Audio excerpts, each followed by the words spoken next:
there's something that has just deeply changed in me and is continuing to kind of change. And then as that softening occurs, it's like grace can kind of permeate as well. There's more room for consciousness. So I have more consciousness available to now interact with the world.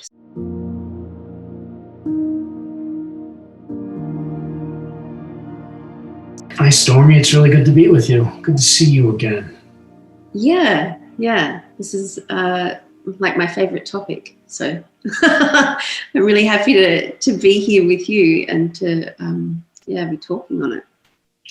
Tell us a little bit about when you came in, how you came in, and the before and after. When my partner and I were leaving a satsang group, who had an awakened teacher, but he had hierarchical tendencies. There wasn't anything like mutuality. And in the process of leaving, we were listening to, we'd come across Samuel Bonder's Bat Gap interview. Buddha at the gas pump, I should say. And I guess it was just speaking so well to my experience of not feeling seen and heard in that environment. Like there was something delicious in the transmission, but there was also something missing for me.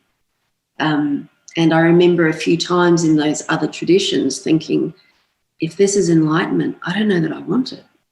Like there's something missing. So through hearing about Samuel Bonder, I came in sort of doing research. I came across the Trillium Awakening website, and it was kind of like a smorgasbord. It was like so much to look at. But the first thing we did is we purchased the Dancing in the Fire book. Sure. Yeah. Which is the compilation of stories from people a little while ago now who had gone through the process with Samuel back then, before it was Trillium.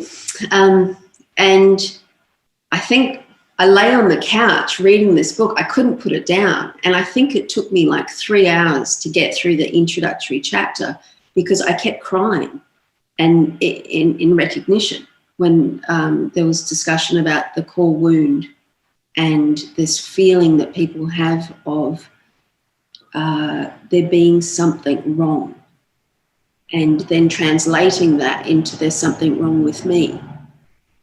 And I just resonated so deeply with that, and aspects of me that were resonating that I didn't even have words for. I just had tears, you know. I think at one point I was laying there with a wet cloth on my head. In between, I was just like burning with recognition, and I think also transmission from the readings. And then so I read this book over a week or so, and what struck me was, as different as every person was, there was something that I could resonate and relate to with every single story. And I loved how the individual was being celebrated, that it was clear how different everybody was, how different everybody's process was, how different everyone's experience was. And something in me was kind of like relaxing, and I think becoming maybe a little bit hopeful, that there was such a place where I could be myself as well as go home, you know, find the transcendent, but also be my human self. That I could take that with me. So that was my introduction, and then I picked a teacher, and I started working, and so that was about 12 months ago. I've been in the work for about 12 months, and I have a teacher and I have 2 mentors, and I check into gazing sessions and meditation sessions and mutuality circles and mutuality cafes. I kind of have done everything. I've kind of maxed out. I kind of maneuvered my life so that I could max out, because I've said it, it's like I was so parched. I was so thirsty. And this is the most pure water I've ever come across. It's like I've just come up to the well, and I'm just drinking cup after cup after cup. It's like that. It's like the transmission and the mutuality and the green lighting, these aspects of Trillium that I haven't come across elsewhere. I've heard lip service paid to certain elements that we find in Trillium. So I'll try and explain that a bit better. What I've found in all of these places with my teacher, with my mentors, with the peer groups, was I was welcomed just as I was. And it started this deep acceptance right from the very first interaction with people. I think I kept crying because I'd never felt so accepted. And I'd been in groups, spiritual groups, and there used to be a lot of talk about acceptance, and you have to accept yourself, and you sort of surrender and all these types of words. But there was never, ever the feeling that I was accepted. It just, and of course, just like everybody else, I grew up not in acceptance. I grew up just like everybody else, who took on when they were told off by their parents or whatever sort of backgrounds. Most of us have got pretty, ordinary backgrounds with trauma and what have you. When we're not in a culture of acceptance. So in these previous places, it was like something we had to do. We had to accept. And if you weren't accepting, well, you were kind of wrong, which is, if you weren't accepting, you weren't accepted. So in Trillium, the acceptance was palpable. It was like it was permeating every single cell, and I was relaxing. And as I said, my tears kept flowing. It was like a balm on every single level. So as I'm being green lighted, and then as I'm green lighting myself, it's like a freaking miracle. It's like I'm a flower who was kind of in a stasis, and now I've got the right soil, I've got the right sunlight, I've got the right water, and I don't have to do anything. I just unfold. There's no doing. That's how it feels. It's like, I don't know how these transformations are occurring in me. And by transformations, it's daily, it's almost hourly that I'm finding the way, I'm not upset by an interaction that would have upset me before. I'm not distressed with a pain that I'm feeling. I kind of can't find a problem anymore. It's like everything's kind of okay. And that is not to say that there isn't distress, that there isn't triggering and wounding on display, and it's not to say that. I don't want to give that incorrect perception. But there's something that has just deeply changed in me and is continuing to kind of change, and it's like more grace has been able to seep into those places as I've as I've softened with this green lighting practice and mutuality practice, and then in those, as that softening occurs, it's like grace can kind of permeate as well. There's more room for consciousness. So I have more consciousness available to now interact with the world. So I have both. I have still areas in me and still areas in me that can get triggered and can get upset, can get angry. And it's never very far away, this knowing that it's okay. These are like my patterns. I've got them. It's okay. We've all got patterns, and I can kind of hold that for myself. It's like my capacity as a human is just, it's like it was like this, and now I'm like this big bowl, and it just keeps kind of growing. And there's an interest. So where before there was an idea of fixing. So there's something wrong. So always coming from this place of there's something wrong with me, I have to fix it. And there was so much wrong, is what I could see. It was just everywhere I looked. This was my fault. That was my fault. This interaction was my fault. The way this went down, just sort of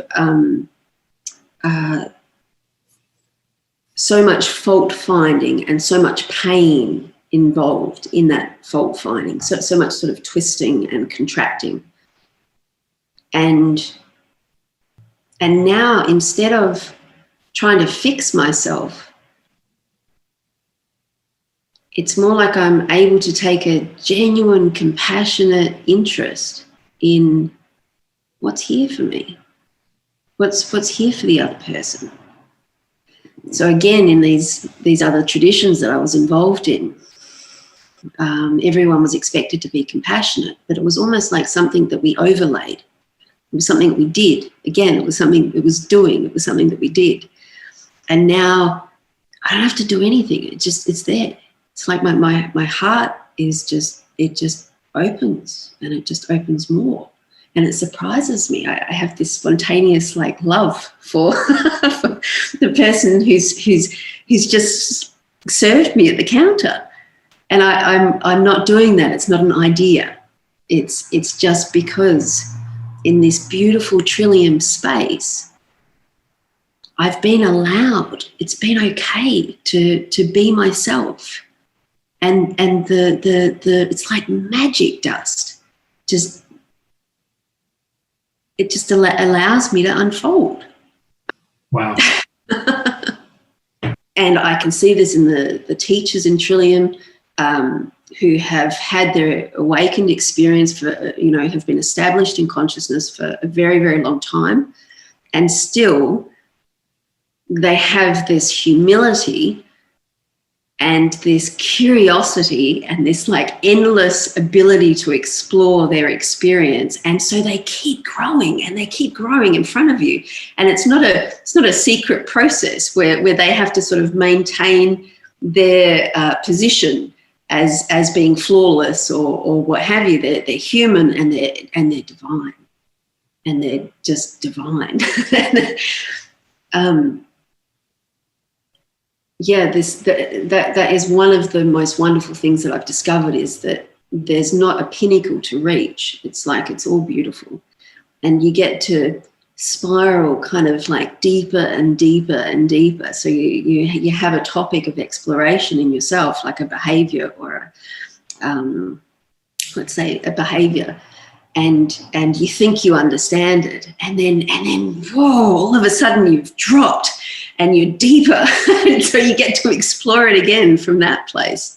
And it's not a drag. It's not a, oh my God, I've got so much more to unravel or something. It's not like that at all. It's a joyful process. And I'm not saying it's not a hard process. I'm not saying that. I've hit some points in this last 12 months that have perhaps been the hardest experiences that I've dealt with. And yet every time I come out the other side, I'm not sort of traumatized or because of that support and because of what's growing also in myself and my ability to hold myself. When I've hit these incredibly deep and painful areas, all it's done is it feels like it just hollows out a little bit more, and that little bit more is now a space for more grace and more consciousness. And it's a little bit of a deeper vessel that maybe I can help to hold somebody else when they need it. Yeah. That's beautiful. Mm. Mm. Mutuality has had a big impact on you, being able to do this with others and being connected to self at the same time and other. Yeah. With the mutuality, I feel like I can only grasp the edge of it. It feels such an important aspect of this work. I feel like it's affecting me on so many different levels that I haven't, like my little monkey brain can't quite grasp it. It's like I know it's magic, and I can. It has a lot to do with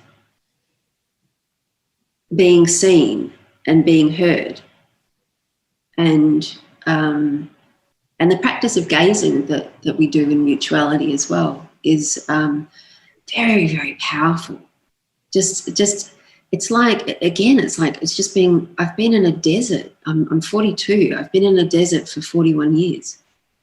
And I'm thirsty. Like just thirsty for deep seeing and deep hearing. It's really quite amazing to me, the effect of the Mutuality.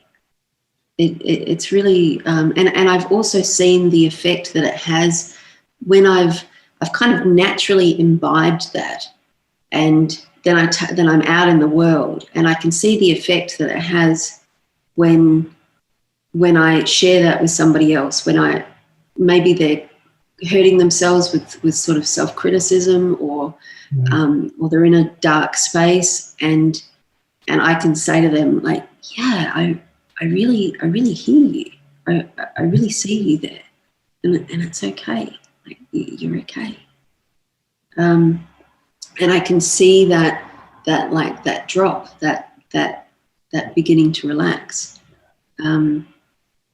It's profound. The mutuality aspect is profound. And like I said, it's much bigger and deeper than I can even comprehend. It's really, really kind of divine. Yeah. Have you had some shifts in relationships in your life, people in your life? Oh yeah. With the changes that are kind of occurring through what I've been describing, this opening and unfolding and allowing more consciousness and more grace to sort of permeate and be a part of our lived experience. It's the interaction, so the moments of like conflict where there's like a real, like, like we're both in our patterns.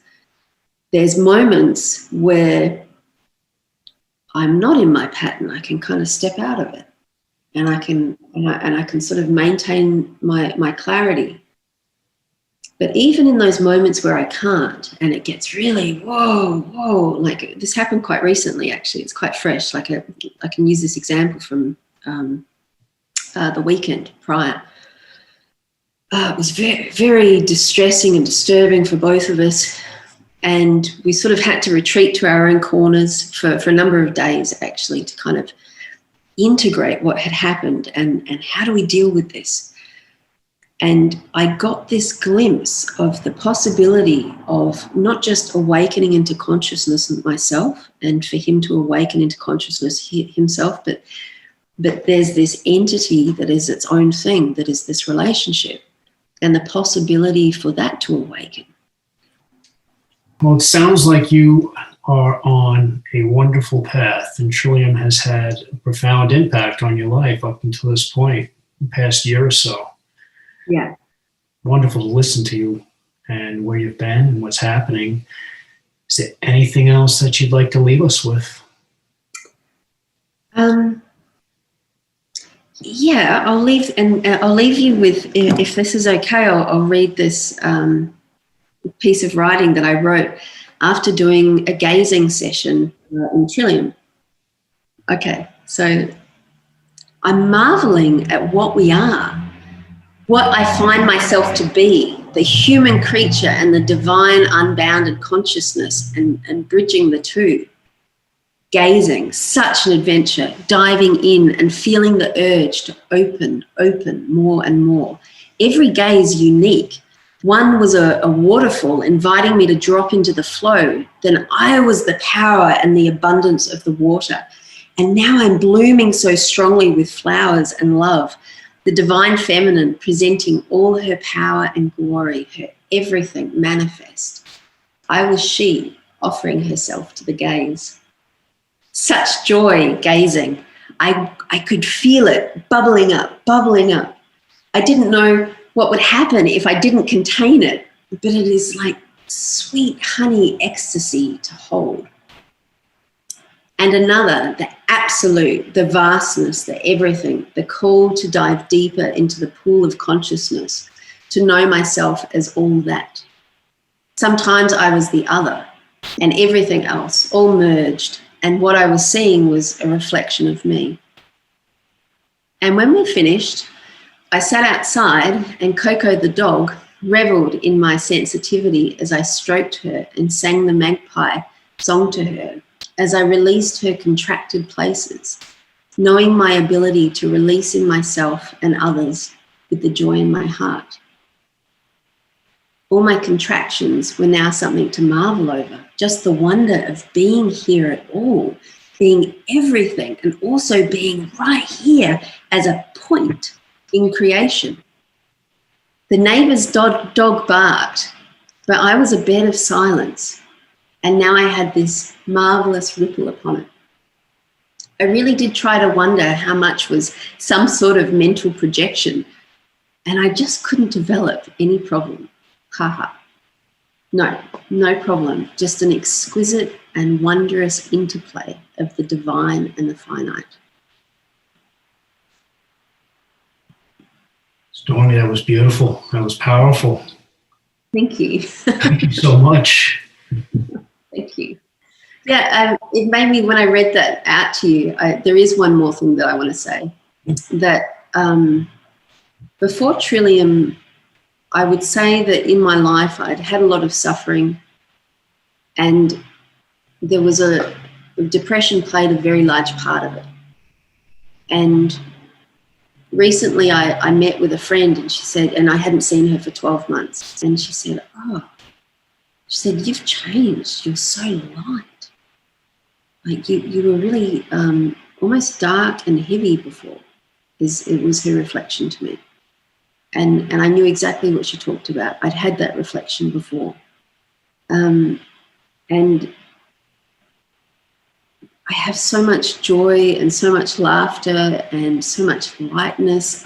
Sometimes I feel like I'm just effervescing. I've kind of got all these joy bubbles kind of running through my veins.